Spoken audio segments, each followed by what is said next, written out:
นบักเดชนอนหลับบอกขนาดฮะเอ็นบักทีเดชนอนหลับบอทั้งนี้อะไร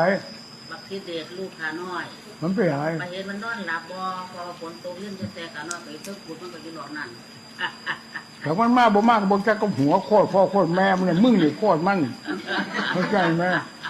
ไปก็ดูไปเหนือเลยไม่ทราบว่าใครรับไม่รับถ้าเห็นผ้าปกคลุมอยู่ก็เรียกว่านี่ชวนจะกุศลาเรานั่นนี่เท่านั้นเองถ้าบักเดชอยู่นั่นกับบักเดชก็ชวนจะรับกุศลาเท่านั้นเองดีนะเข้าใจไหมล่ะเจ้าอยู่ไปหมดอ่ะไปหมดแต่จริงๆอ่ะก็แค่ไปร้านนี้มาอันนี้ออกนี้ไปนู้นไปหมดเลยไปคนเดียวนะไม่ใครทราบแต่เขาก็ทราบจนได้ไงเนี่ย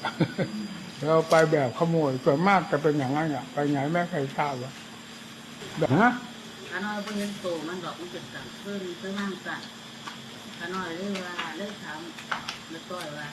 เป็นผู้เจ้าเห็นบักเดชบอกคนนี้มันจะไหนแมนนะท่านตัวว่าหมดขาน้อยหาโมงหายังโมยเล่าอยู่เลย